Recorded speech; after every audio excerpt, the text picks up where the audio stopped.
This is the Ol Git speaking.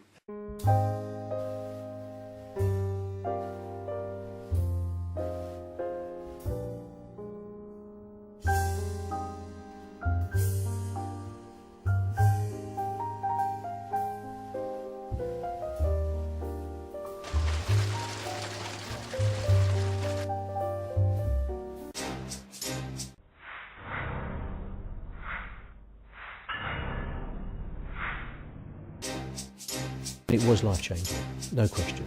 How to sack an entire workforce legally and how to ensure that as many workers as possible were caught in the net. It was a dispute that defined the mid-80s almost as much as the Great Miners' Strike. The razor wire, charges by mounted police, pickets and supporters led away bleeding and bruised from what became known as Fortress Wapping. I was supporting the loss of work because in my opinion it was a way of getting out of paying redundancy money and pensions.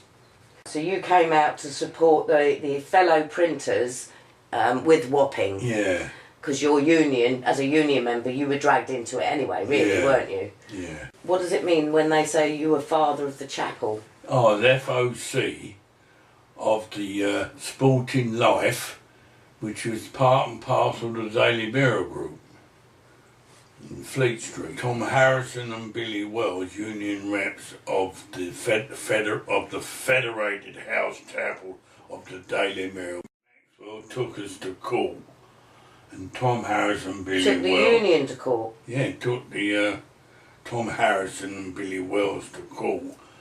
When we went to court, and I went to every day of the hearing, Tom Harrison and Billy Wells was found guilty, which we knew it was a bloody farce, and got fined £10,000.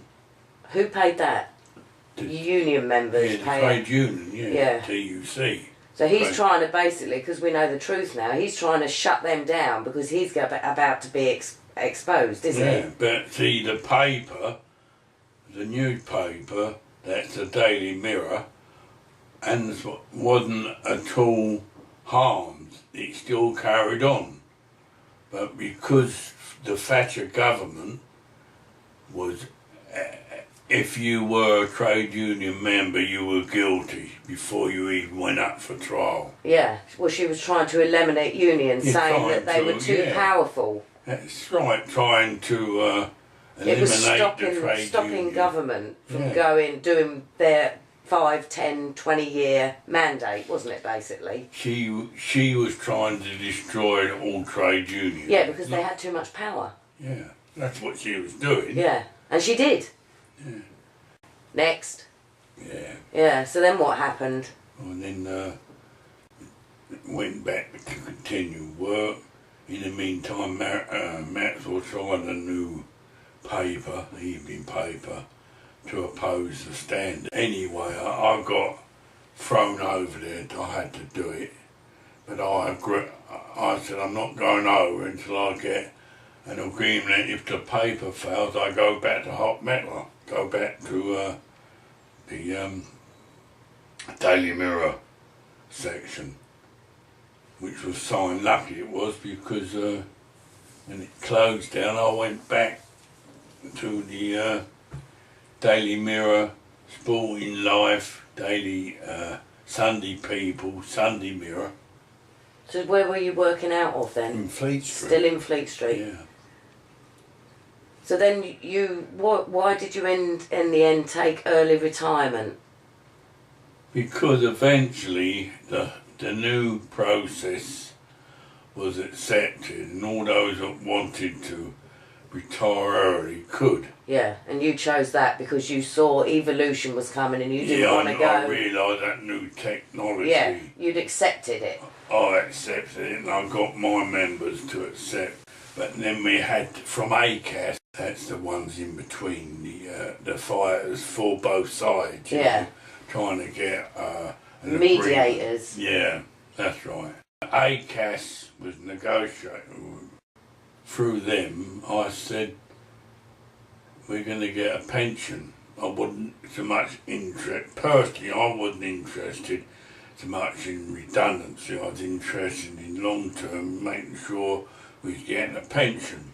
But you were also making sure you were getting a pension of other blokes, were you? Because you were chairman of the floor, did that mean that you were responsible for all the men on your floor? All the men on the Sporting Life hot metal. So you weren't just fighting for yourself, you were fighting for all of them as well? Yeah, because I was their You were spokesperson? Because Maxwell had a reputation on pensions, and I said that we needed long term for the pension. Weren't you lucky you took that, because in dying? What? Weren't you lucky that you took that, because but when he died, was it then you had the fight for your pension? No, we'd already established it, because by then I wouldn't sign any or be akin to any agreement with ACAS, which was the intermediary either side. Yeah. And I said, no, I'm not signing anything. And come back the following day. And eventually we got the pension which we're now enjoying.